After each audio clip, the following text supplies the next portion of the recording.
Wakwana.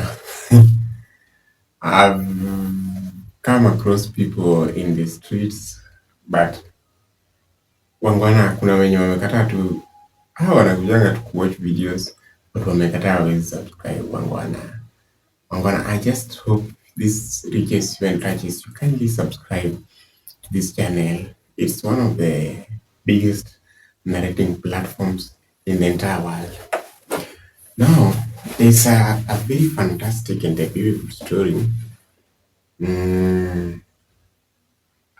It was on a Friday, a day before my daughter May Ann's birthday. She was turning one, and life had become a little bit struggling, and it was becoming difficult, especially with the regime that had taken leadership within the country. So it wasn't easy staying with money in our pockets because everything was generally costly, and then the taxes were also a little bit high.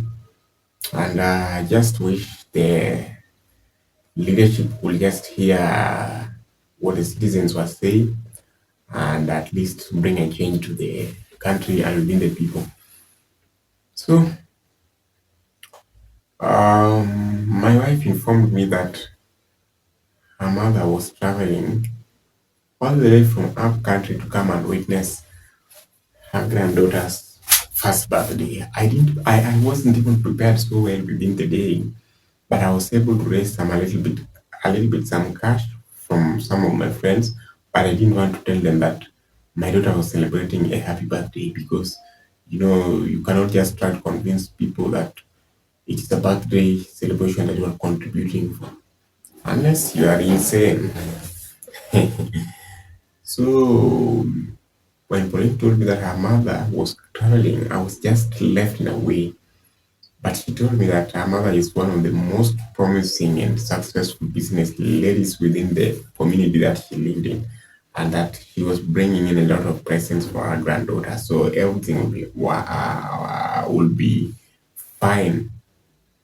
I remember even after recovering from drug addiction, but at some point, without Pauline's knowledge, I used to go and steal some chances and sneak around and go and drink, then wash my mouth well with some citrus fruits and some lemon juice fruits, and then come back chewing chewing some bubble gum to avoid stressing her. She had stressed herself enough to raise me from the streets and get me off the gutters of the streets. So I just didn't want to cause troubles by breaking her heart by in going back to the streets. So I just didn't want to get addicted once again because I knew what drugs had led me into, and things were not coming out well as I expected. So it's Pauline that was working because myself there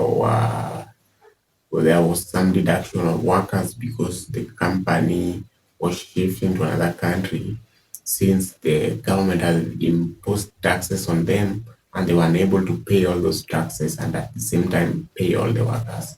So I was among the people that were affected by this scenario. So life was generally difficult. When the woman is only working, she has to dress herself, take the children to school, and then pay for rent. It was too much for Pauline. So the day arrived, and my mother-in-law, Pauline's mother, arrived. We welcomed her casually.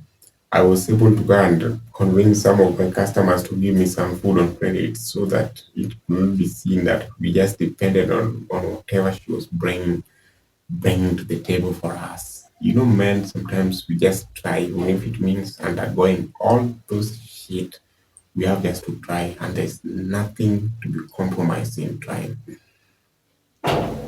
So she bonded with her grandchild, her grandson, both, and their granddaughter, my two children, and everything was fine and fine and fine.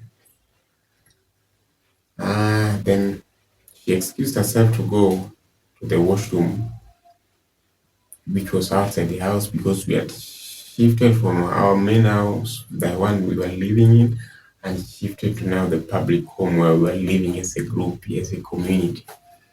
So she excused herself to go to help herself in one of the washrooms, and I got tempted and went into her purse, and I was really, really shocked when I learned that it had got a lot of money. And considering my situation, I just knew that this was a godsend opportunity, and I just didn't waste the opportunity. I took some bundles in form of 1,000 notes and went and kept them. Then took 1,000 shillings notes and went and drank in the nearby parlor because I just didn't want to be seen as sober. So I was trying to hide the evidence. So after drinking as usual, I washed my mouth, cleansed it very well to erased all the evidence, then came back to the house. Then came back to the house. The celebration was to start at exactly 9 p.m. because Mary Grace was turning 1 year old, as I had told you earlier. So we ensued, and the cake was bought, everything was presented onto the table, and the celebration began. Mary Grace called her friends of the same age group, age set, and we celebrated the day. And happiness ensued. Everything was fine until tomorrow morning. My mother in law left back to her home without noticing anything, without questioning anything, without asking anything. And I was like, God, she didn't she didn't realize something was missing in her past. And this woman was really rich. I even regretted that I would have taken at least more of the bundles. But whatever I had taken, it remains a secret between me, myself, and Sasa Nyinyi Wangwana. And I don't need people who are mouthy who may reach Pauline with this story. It's just a story that I've kept for myself for almost like now 4 years now down the line. My mother-in-law never realized it. She never called to inquire, and it was just damned like that. And I think I quit alcohol because it was really tempting me. At some point, it was leading me astray. And I'm also not able to tell Pauline that I was back into the streets to drink alcohol once again. And without her knowledge, I rehabilitated myself once more and left alcohol. Anyway, Wangwana, it was just that simple story that I wanted to put across you that no matter how hard life sometimes is, there's always a solution to all your problems. Thank you, Wangwana, for watching another beautiful episode. Please subscribe and come back on a daily basis to watch all our episodes.